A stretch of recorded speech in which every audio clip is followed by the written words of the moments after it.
ऐ सखी, क्या बात है। चलो स्टार्ट करते हैं ऐ सखी फटाफट। कुछ तो गड़बड़ हो गया।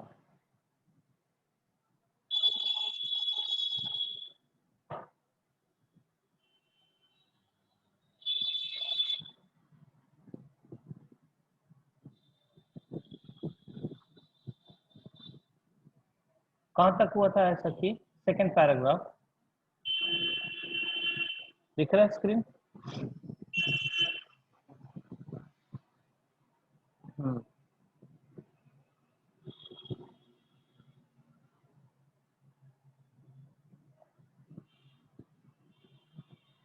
रात समय वो मेरे आए, ये हो गया था।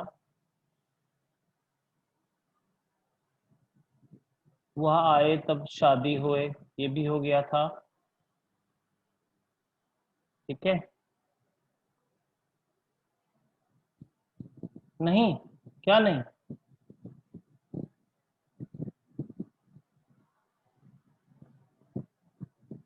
सेकंड वाला नहीं हुआ था, सिर्फ पहला हुआ था।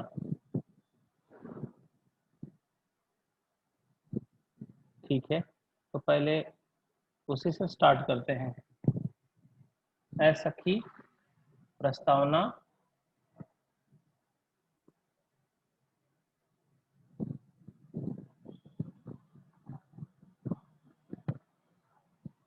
सेकंड पैरा,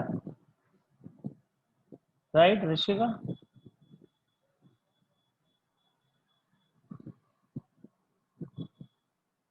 ये हो गया यहां से। वह आए आवे तब शादी होए, उस दिन दूजा और न कोई। मीठे लागे वाके बोल, ऐ सखी साजन ना सखी ढोल। तो वह आवे, वह आता है। जब वह आता है तब क्या होता है? शादी होए, होए मतलब होता है, शादी होता है या शादी होती है। उस दिन मतलब शादी के दिन। दूजा मतलब दूसरा, और न मतलब नहीं, कोई मतलब कोई भी।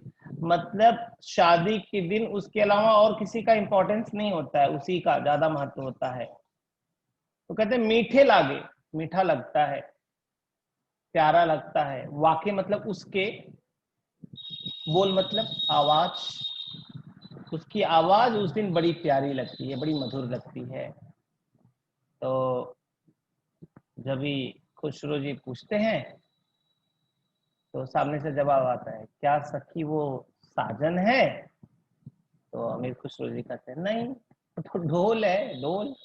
क्योंकि ढोल तो शादी में ही बजाया जाता है और नाचते हैं लोग। तो उस दिन उसका ही महत्व ज्यादा होता है। ठीक है, और दूसरे का नहीं। शहनाई ढोल उसी दिन बजती है, लेकिन उसी दिन शादी के दिन सबसे ज्यादा महत्व दूल्हे का भी होता है। और दूल्हा जो बोले सब प्यारा लगता है, क्योंकि उस दिन का राजा तो वही है। अब दोनों तरीके से देखो, बात एक ही हो रही है। कवि अमीर खुसरो जी कहते हैं, वह आवे तब शादी होए, उस दिन दूजा और न कोय।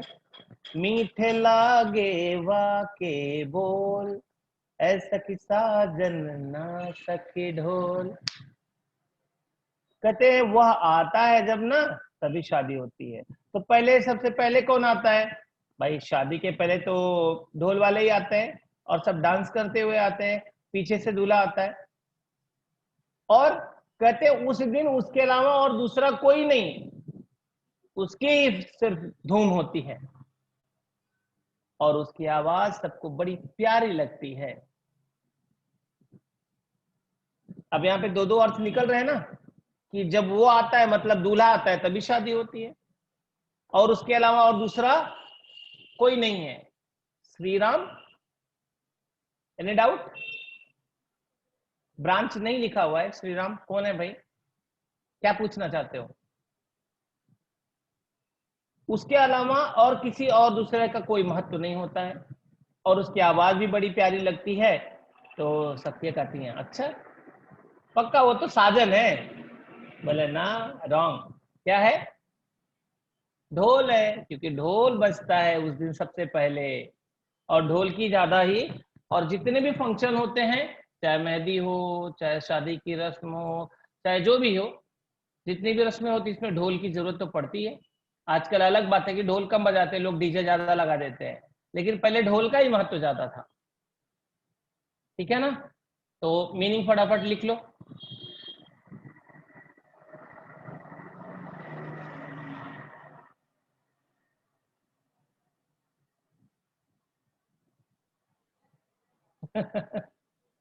हाँ ईशान, शर्मा रही है सखी।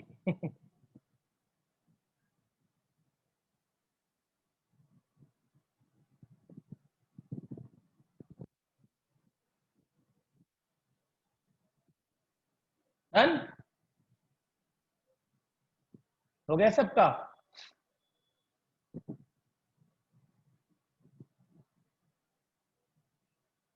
Okay okay okay Ishan, I am waiting.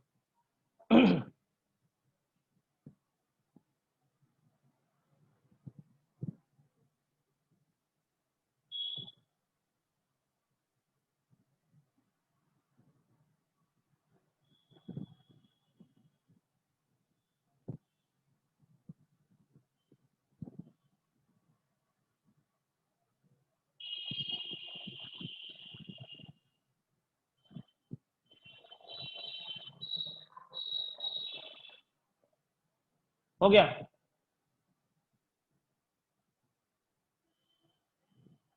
हाँ जय, फिर से रिपीट कर देता हूँ, डोंट वरी। ठीक है?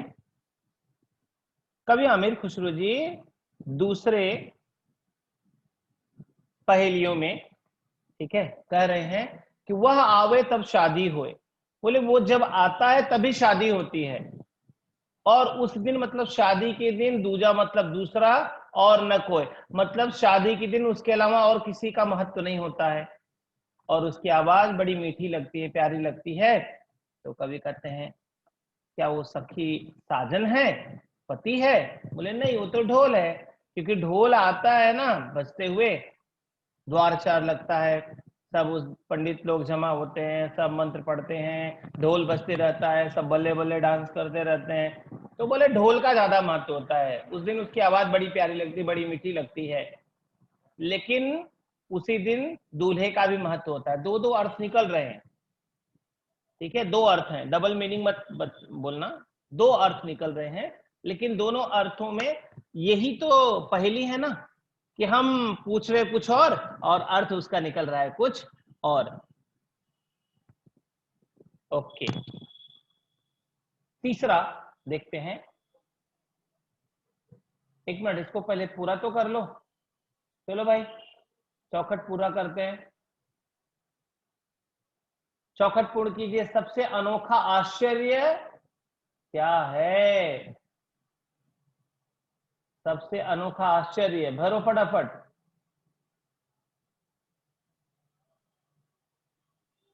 सखियां आश्चर्य है ईशान।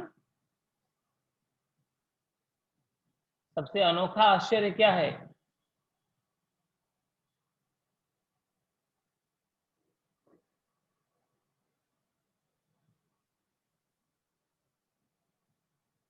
देखो, रात के समय वो आता है, भोर होते ही वह घर चले जाता है, यही तो आश्चर्य है। चमड़े से बने वाद्य यंत्र कौन कौन से? ढोल है, मृदंग है, तबला है, नगाड़ा है, नगाड़ा भी है।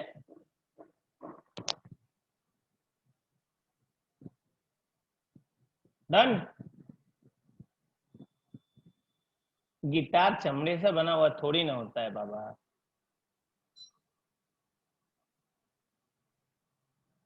चलो आगे। ढोल के बोल सुहावने पर अपने विचार लिखो।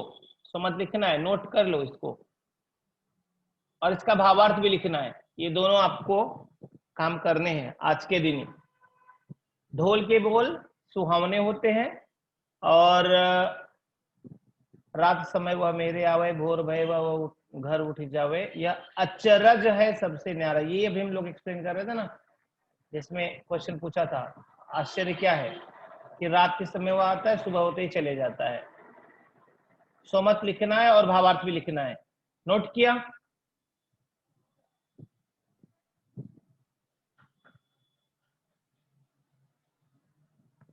ओके, चलो आगे बढ़ते हैं अगली पंक्ति की तरफ। जब मांगू तब जल भरी लावे, मेरे मन की तपन बुझावे। जब मांगू तब जल भरी लावे, मेरे मन की तपन बुझावे। मन का भारी तन का छोटा, है सखी साजन ना सखी लोटा। दिया स्क्रीन पे देख रहे हैं ना, लोटा। तो चलो जरा इसका मीनिंग भी लिख देते हैं। जब मांगू, जब मांगती हूं, तब जल मतलब पानी, भर लिया हुआ मतलब भर कर लाता है। Ishan Shetty, who is this Ishan Shetty? बिना मतलब के झंडा ऊंचा कर रहे हो भाई, ये बात है। मेरे मन की तपन बुझावे, तपन मतलब गर्मी, बुझावे मतलब बुझाता है। जब मांगू तब जल भर कर ले आता है, मेरे मन की तपन मतलब गर्मी बुझाता है। अब बहुत गर्मी लग रही है, तो जरूरत किस चीज की होती है? प्यास लगती है ना, तो कहते हैं, सखियां कहती है मन का भारी है। मन का तो बहुत बड़ा है वो, लेकिन तन उसका बहुत छोटा है। तो खुसरो जी कहते हैं क्या वो साजन है? सत्य कहते नहीं, वो तो लोटा है। छोटा होता है लेकिन भारी होता है, क्योंकि उतने में प्यास बुझ जाती है। तो कवि अमीर खुसरो, अभी देखो यहाँ पर थोड़ा अलग हो गया। पहले खुसरो जी पूछते हैं, फिर बाद में सखिया पूछती हैं, तो दोनों पहेलियां बुझा रही हैं। कहते हैं, सत्य कहती है कि जब मैं मांगू तब जल भरकर लाता है कौन, और मेरे मन की प्यास बुझाता है। तपन मतलब गर्मी या प्यास बुझाता है। वो मन का भारी है लेकिन तन का छोटा है। तो क्या सोचते हैं, क्या वो साजन है? बोले नहीं, वो तो लोटा है ना आसान। लिख लीजिए। एक सेकंड ना, मैं जरा स्क्रीन हटा रहा हूं।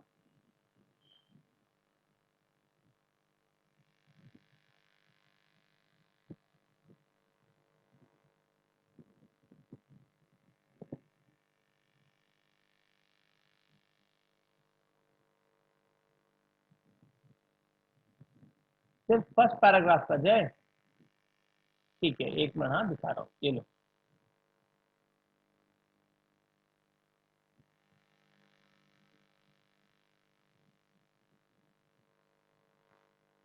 ये है ना, यही है।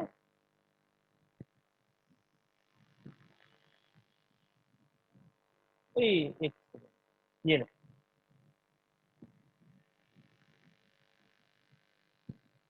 डन।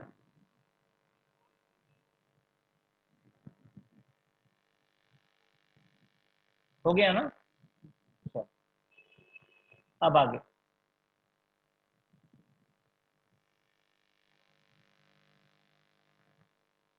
ये भी हो गया इसका। अरे भाई कितना जोर से भागेगा। यहाँ तक हो गया। यहाँ तक किसी कुछ डाउट है तो पूछ लो।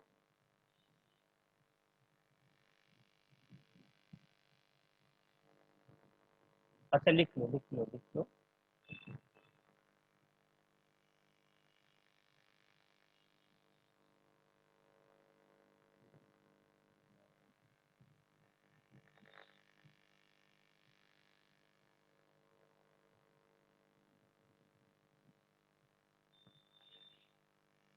ऋषि सबका साजन इसलिए क्योंकि एक अर्थ में साजन उसका मीनिंग निकल रहा है और दूसरे में उससे रिलेटेड जो बताया गया है, जैसे कहीं लोटा, कहीं चांद, कहीं मक्खी, समझे ना।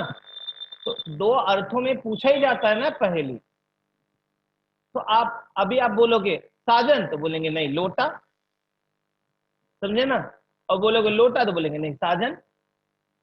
ये फंसाने के लिए इसीलिए दो अर्थ में पूछे जाते हैं। कंपेयर किया है ना, नहीं नहीं नहीं, कंपेयर नहीं किया ईशान, कंपेयर नहीं किया है।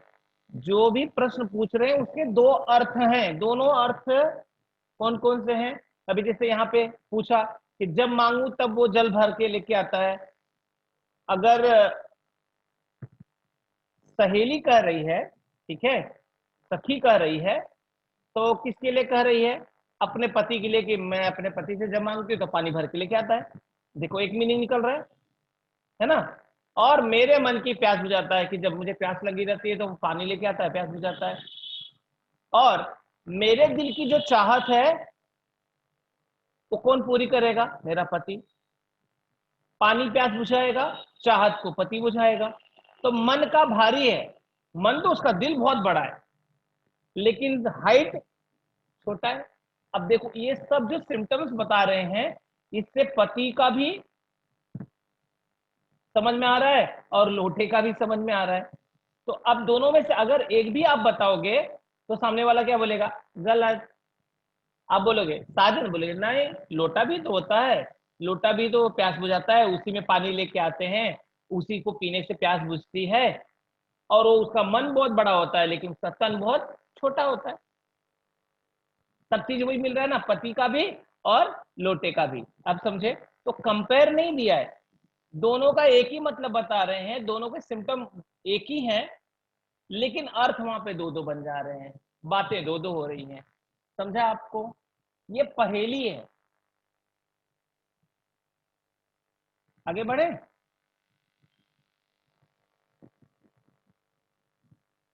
बेर बेर सोवत ही जगावे, ना जागूं तो काटे खावे। बेर बेर सोवत ही जगावे, ना जागूं तो काटे खावे।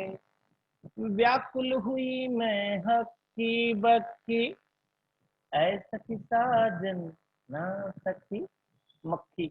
अब बताओ, मक्खी से भी कंपेयर कर दिया। अब आप क्या अर्थ निकालोगे इसका? बेर बेर मतलब बार बार, बार बार। सोवत ही मतलब सोते समय, जगावे मतलब जगा देता है। और ना जागो तो काटे खावे। काटे खावे मतलब काटता है, सिंग करता है। व्याकुल मतलब बेचैन, परेशान। हुई मैं हक्की भक्की, हक्की भक्की मतलब हैरान हो जाना। तो सखियों ने पूछा क्या वो साजन है जो सोने के समय बार बार परेशान करता है, जगाता है? बोले नहीं, वो तो मक्खी है। मक्खी मक्खी भी तो ऐसे ही करती है, सोते समय कहीं नाक पे बैठ जाती है, ऐसे किया तो कान पे बैठ जाती है, ऐसे किया तो फिर इधर बैठ जाएगी, आंख पे बैठ जाएगी, परेशान करती है। अच्छा उसको जग गए तो नीड डिस्टर्ब, नहीं जगे तो काटेगी, बार बार आपको परेशान करेगी। दोनों अर्थ है ना उसके। बार बार सोते समय वह जगाती है और न जागू तो काट के खाती है। मैं तो बेचैन हो गई हूं, मैं तो हैरान हो गई हूं। तो सत्य कहते हैं क्या वो साजन है जो सोते समय जो है परेशान करता है? बोले नहीं, वो तो मक्खी है। समझा आपको? लिख लो।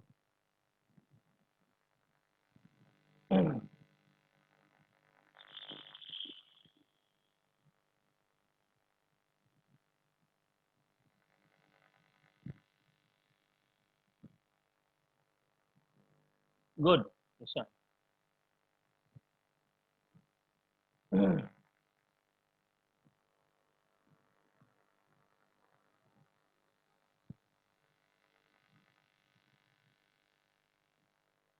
हो गया। चलो अब अगले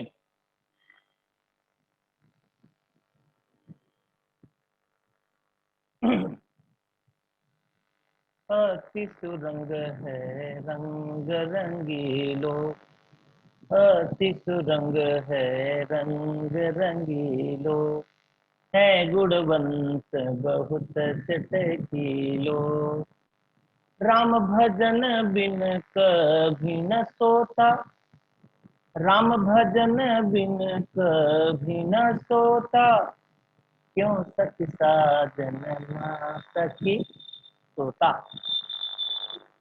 अति सुरंग मीनिंग लिखो। अति मतलब बहुत होता है, अधिक होता है। सुरंग मतलब सुंदर हो जिसका रंग, अति सुरंग बहुत सुंदर रंग है।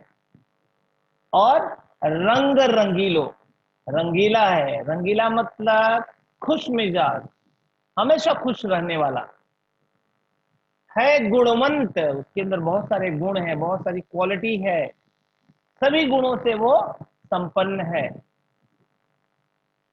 बहुत चटकीलो, चटकीला मतलब जिसका रंग कैसा हो, चटकीला हो, मतलब चमकदार रंग हो, शाइनिंग करता है एकदम। अति सुरंग है रंग रंगीलो, है गुणवंत बहुत चटकीलो।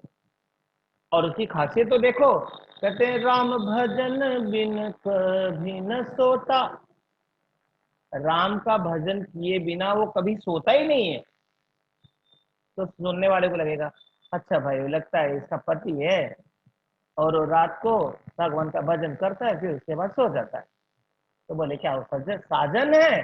बोले ना, वो तो तोता है मेरे घर के पिंजरे में, वो बड़ा सुंदर रंग है, एकदम डार्क ग्रीन कलर का है, उसके इधर लाल ऐसा जैसे बेल्ट लगा देते हैं वैसे, और उसकी चोंच लाल है, तो एकदम मस्त कॉम्बिनेशन है, लाइक एकदम कलर का बहुत शाइन करता है उसका कलर। और उसके अंदर बहुत क्वालिटी है। क्या? वो घर के हर एक मेंबर को पहचानता है, सिखा दो तो नाम भी बोलता है, जो सिखा दो तो सीताराम सीताराम भी बोलता है ना। और वो रात को सोने के पहले जब आप अंधेरा करोगे उसके पहले सीताराम सीताराम बोलता है, तो राम का भजन करके ही वो सोता है। तो बोले क्या वो साजन है? बोले नहीं, वो तो तोता है। भावार्थ मीनिंग लिखा।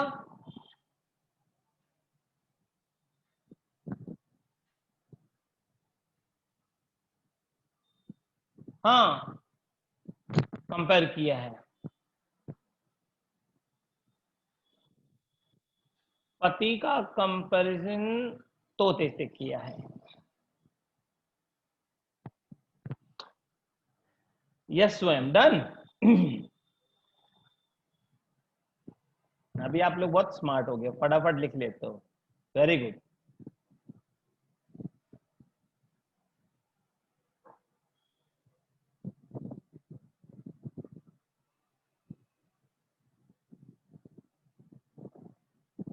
ओके, कोई ऐसा जिसका हुआ नहीं अभी तक कंप्लीट लिख के, या फिर आगे बढ़े?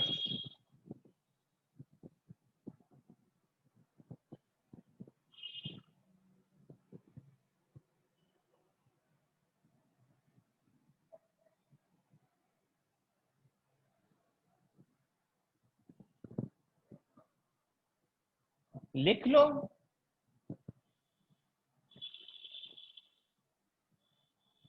लिख लो लिख लो, कोई इशू नहीं है। बट बहुत आसान है, आप अपने शब्दों में भी लिख सकते हो। अब देख रहे हो ना, कुछ इतना डिफिकल्ट कुछ नहीं है कि आप अपने तरीके से लिख नहीं पाओगे। हम्म। राहुल, अच्छी है ना कविता ये? क्यों, दो दो अर्थ में दी इसलिए अच्छी है?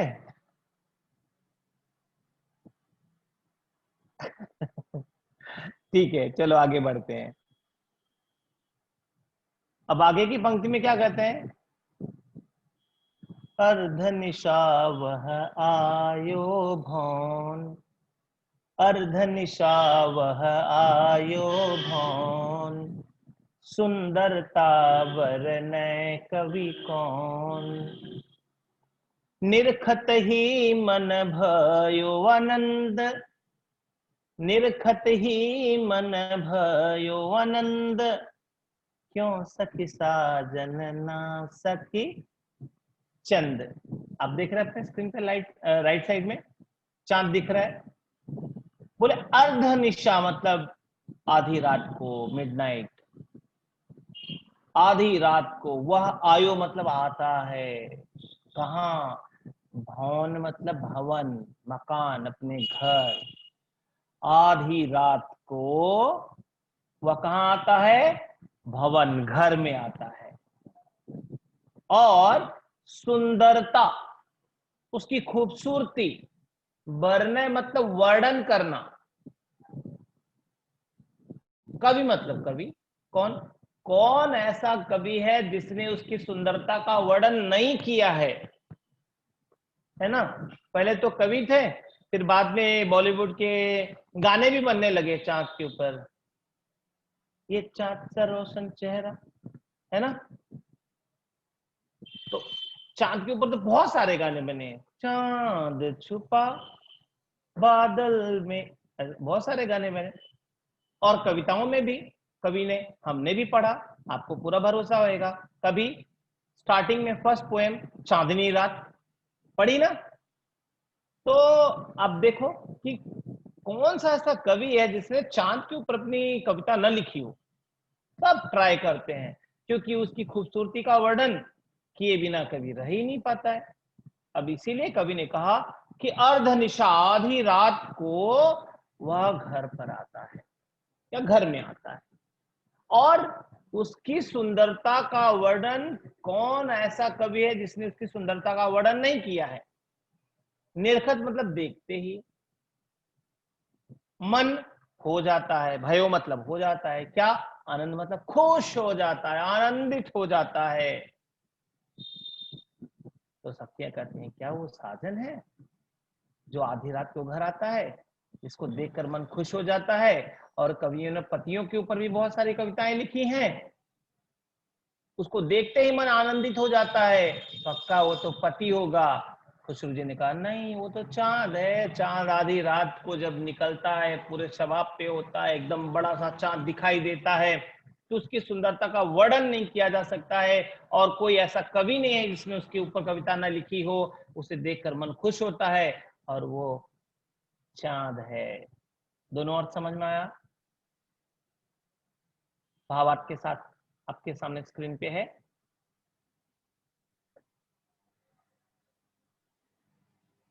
गुड जय, खुद से ही लिखो, वो अच्छा रहेगा।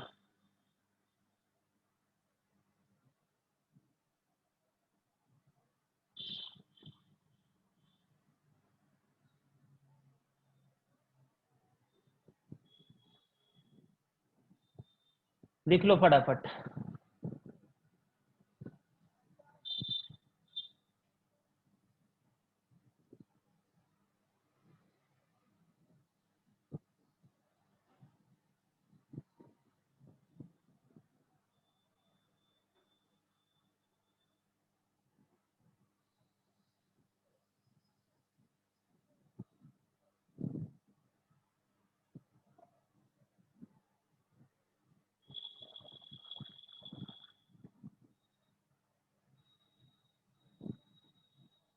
लिख लिया? सबका हो गया?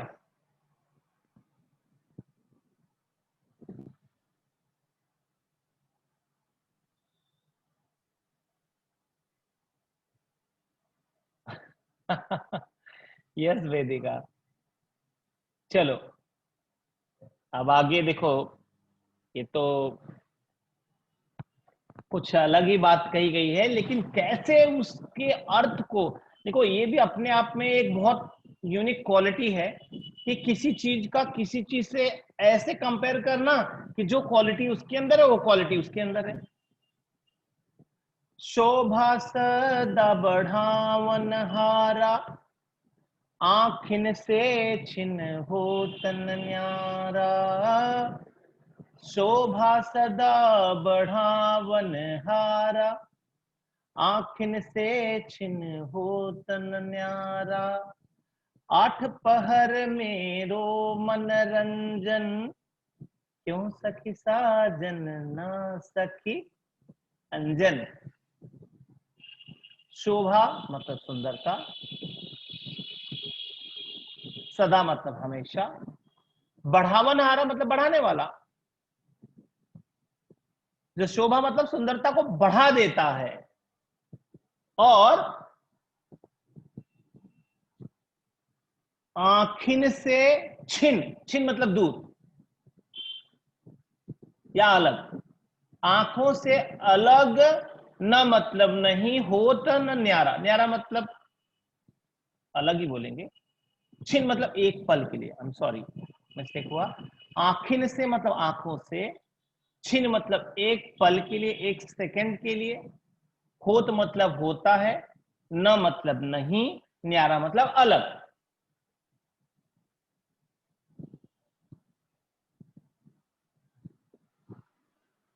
बता रहा हूं राहुल, बता रहा हूं, वेट, हाँ, अब पहले समझ लो ना, तो आपको समझ में एकदम क्लियर आ जाएगा। क्या कह रहे हैं कि शोभा सदा बढ़ावन हारा, हमेशा शोभा बढ़ाने वाला, किसकी शोभा? चेहरे की खूबसूरती बढ़ा देता है।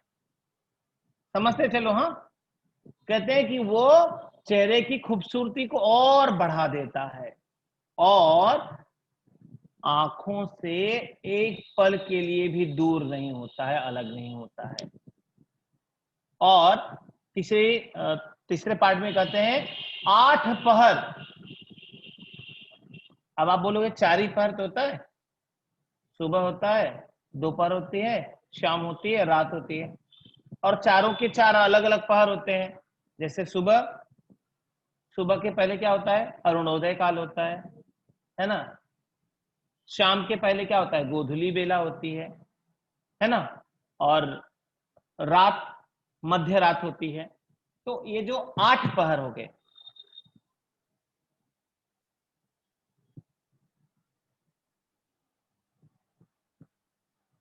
नहीं ईशान, मैं हिंदी का बता रहा हूँ, इंग्लिश का नहीं बता रहा हूँ। मिडनाइट मतलब आधी रात के बाद, आप बोलते हो कि 12 बजे के बाद नया दिन शुरू हो जाता है, लेकिन अपने यहाँ जो है सुबह 4 बजे से मॉर्निंग मानते हैं। वैसे अंग्रेजों के हिसाब से मानेंगे तो आधी रात होता है, बट 4 के 4 अलग अलग पार्ट होते हैं, ठीक है।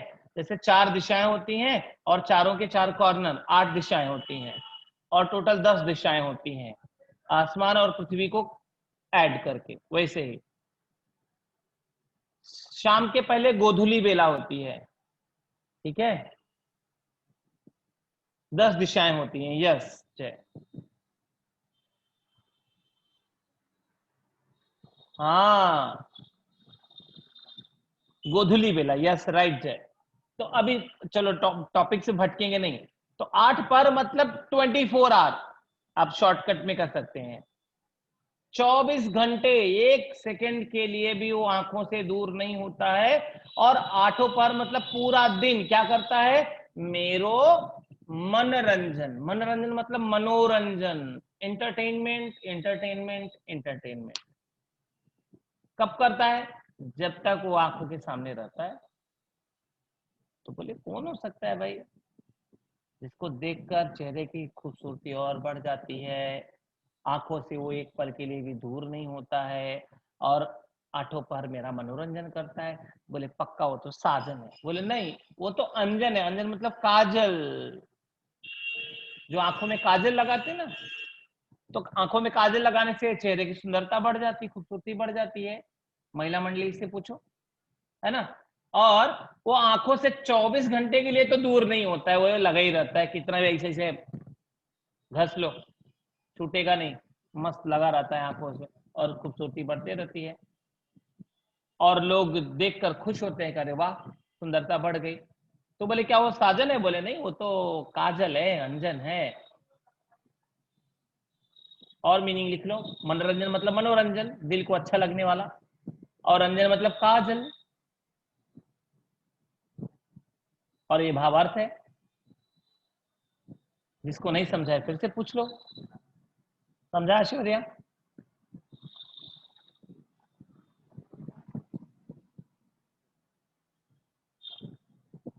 ईशान, जय, समझा सबको?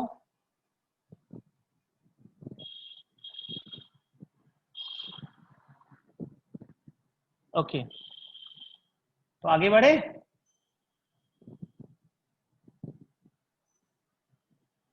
चलो चलो भाई, काम की बात आ गई, फटाफट जवाब दो। चांद की विशेषता क्या क्या है? हमने जो पढ़ा उसी में बताना है आपको। जवाब दो, अभी सब लोग आंसर देंगे। मैसेज करने के लिए तैयार हो जाओ। चांद की विशेषता, 3 विशेषताएं आपको बतानी है। ओके, एक साहिल ने बताया सही है। हाँ ठीक है, रात को या आधी रात को भवन में आता है। अर्धनिशा मतलब वही हो गया जाए। खूबसूरत, ओके। सुंदर खूबसूरत एक ही हो गया। और सुंदर सुंदर, अरे यार एक ही चीज रिपीट हो रहा है। देखते ही मन आनंदित हो जाता है, ओके स्वयं, वेरी नाइस। निशा, अर्ध रात को, ये हो गया। यस साहिल, बहुत सही आपने कहा। हर एक कवि उसके ऊपर कविता लिखना चाहता है या लिखता है। हाँ, नहीं हो पाता है। दिल जीत लेता है। ओके, 3 ही लिखना है, देख लो भाई जो लिखना है सही है क्या। आधी रात को भवन में आता है, देखते ही मन आनंदित हो जाता है, उसकी सुंदरता का वर्णन नहीं हो पाता है। और आप लोगों ने बिल्कुल सही जवाब दिया, थैंक यू। आंखों से एक क्षण के लिए भी अलग ना होता है चांद और अंजन। आकलन करना, सत्य सत्य आप लिख लोगे। अगर पोएम आपने ईमानदारी से पढ़ा है तो अपने आप हर एक प्रश्न का जवाब दे दोगे, और बार बार आपको पोएम रीड करने की जरूरत नहीं पड़ेगी। सिर्फ आप पोएम को रीड करो और उसका भावार्थ लिख डालो, अपने आप आपको पूरा समझ में आ जाएगा।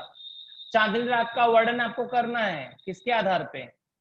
इस कविता के आधार पे। हाँ, चांदनी रात कविता के आधार पे नहीं, बट उसमें से पॉइंट ले सकते हो। हाँ, डोंट वरी, क्योंकि ये सोमत है, भावार्थ नहीं है। आगे बढ़े।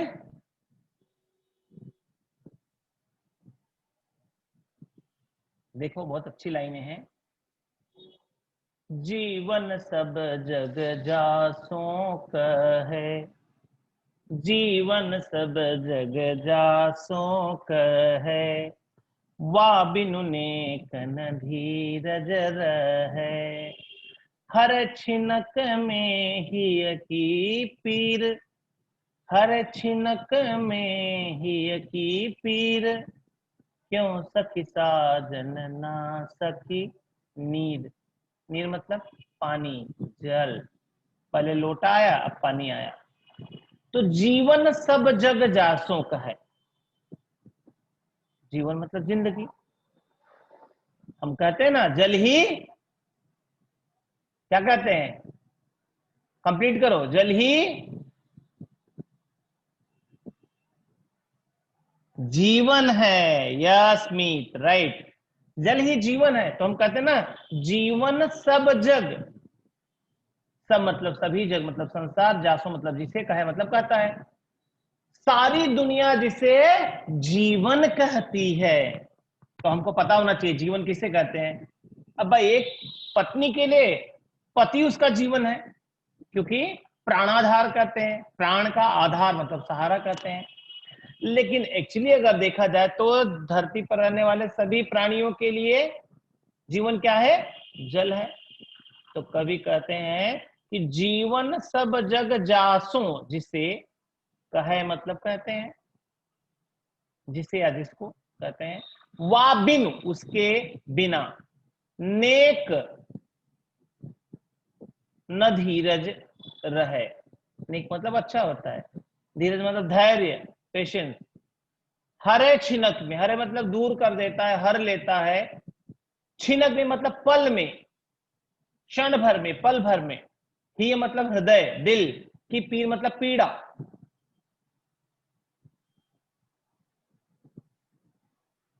तो कवि कहते हैं क्या वो साधन है? नहीं, वो तो पानी है। पानी को जल ही जीवन है, ऐसा सब कहते हैं, है ना। और उसके बिना एक पल भी चैन नहीं मिलता। अगर प्यास लगी हो तो ऐसी बेचैनी और ऐसी तड़प दिल के अंदर होती है कि आपका मन कहीं लगता नहीं है, लेकिन अगर वो मिल जाए तो एक पल में, एक सेकंड में जो है आपके दिल की वो तकलीफ दूर हो जाए। अब ये देखो, पति के लिए मतलब साधन के लिए भी वही चीज है और पानी के लिए भी वही चीज है, क्योंकि पत्नी से अगर पति दूर है तो पत्नी का मन नहीं लगता है, उसका पूरा दिन, पूरा दिल बेचैन रहता है अपने पति के लिए। वैसे अगर प्यासे व्यक्ति को पानी नहीं मिले तो उसका दिल बेचैन रहता है पानी के लिए, है ना। भावार्थ भी देख लो, नीर मतलब पानी,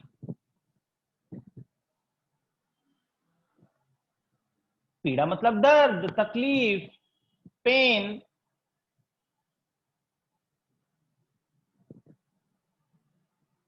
हाँ ईशान, यू आर राइट। जैसे पानी मछली के लिए जीवन है, वैसे ही इंसान के लिए भी जल जीवन है।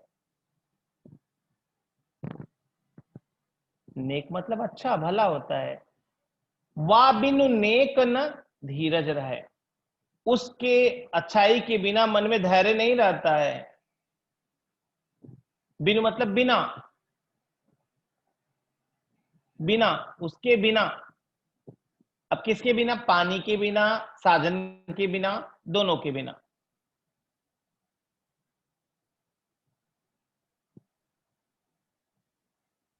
डन।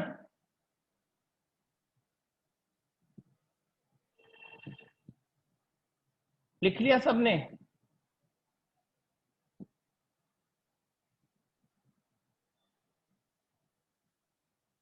डन डरा डन।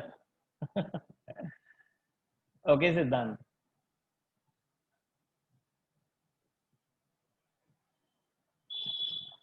क्लियर हुआ ना ये पूरा? तो ठीक है, इसके आगे टिक मार्क करके रखना नेक्स्ट लेक्चर में। टेक्स्ट बुक में टिक मार्क कर लो। कहां से रहेगा जरा देख लो भाई। बिन आए सब ही सुख भूले, यहां से हम लोग इसको स्टार्ट करेंगे। ठीक है, तो आज के लिए इतना ही। Bye bye, take care, bye. Thank you sir. Bye sir. जल, पानी का मुहावरा है जल, नीर। ठीक है, पानी का एक मुहावरा।